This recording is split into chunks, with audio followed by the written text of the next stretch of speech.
there. Joining me now is the former nuclear submarine commander, Captain David Marquet. Captain, thank you for joining us here to try to figure out where everything is. I mean, this is truly extraordinary. To take a step back, we're discussing the Titanic again, right? These are folks who got on a highly specialized submarine, wanted to go 2.5 miles deep to view the Titanic, and now we're learning about 100 minutes into that, communications went. Where do you think we are in the process right now of trying to find these folks? It's a big race against time. You got to find them, and then and hopefully there's some ship or ships steaming as quickly as possible to their approximate location, which we know where approximately they are. They're near the Titanic, with some ability to probably hook the ship or put a cable and connect it to the ship and then bring the ship back up. It weighs about 10 tons, so we can lift that whole submarine up. You don't necessarily need to mate right to it if it is in fact on the bottom.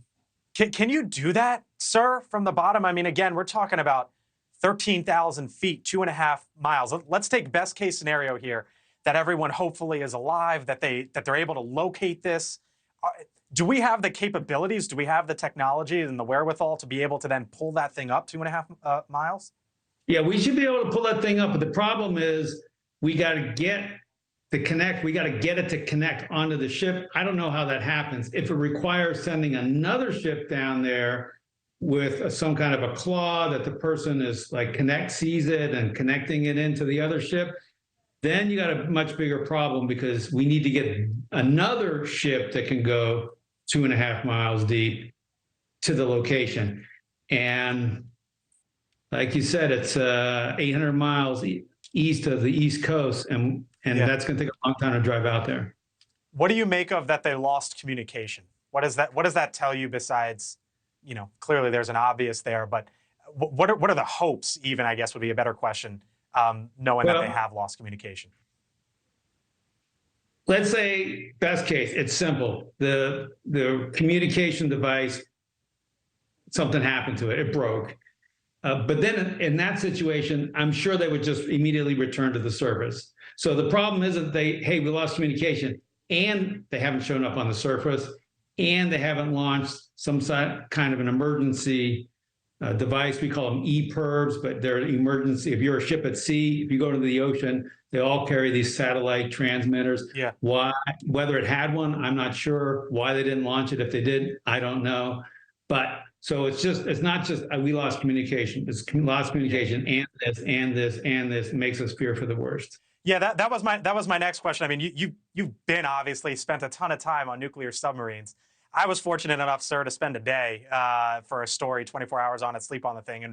And one of the things I found interesting was just all of the technologies and the capabilities and the numbers of people who are on our, military craft.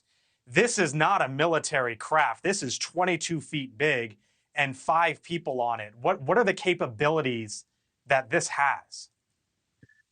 Yeah, I don't know technically what the capabilities of the ship is, but I'm 99% sure it's not the capability of a $2 billion nuclear submarine. One of the things on submarines is it's always about redundancy.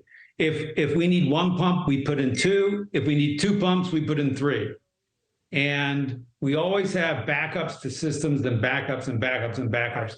We know Mother Nature is unforgiving. If one of the things I saw in your video was they're using the tourists to do work. If one of them doesn't tighten something quite right and it starts to leak, that could spell doom for the submarine. Captain, according to the website that sort of lays out the specs for this vessel, it says that the crew of 5 has life support for 96 hours. Can you explain how that is and how all of that works in a vessel like this? Yeah, so humans need certain things. Food, we can go for a long time without food. Water, you can go for a couple of days. They probably have enough water. But you breathe in oxygen and we exhale carbon dioxide. And we need to both have enough oxygen to breathe in, and we need to be able to remove the carbon dioxide. If the carbon dioxide level gets too high, you'll start getting headaches, you'll feel nauseous, and eventually you'll pass out. And then the crew is incapacitated at this point. So they have enough oxygen for 4 days. Now, if you want to extend that, what we would do is we would put people to sleep. I would say one person may be banging on the hull to try and send a signal that someone might hear, but the rest of you go to sleep if you can, trying to be calm, breathe very calmly, and use as little oxygen as possible. Thank you for watching. Go to newsnationnow.com to find News Nation on your television provider. And don't forget to click the red subscribe button below to get more of News Nation's fact-driven, unbiased coverage.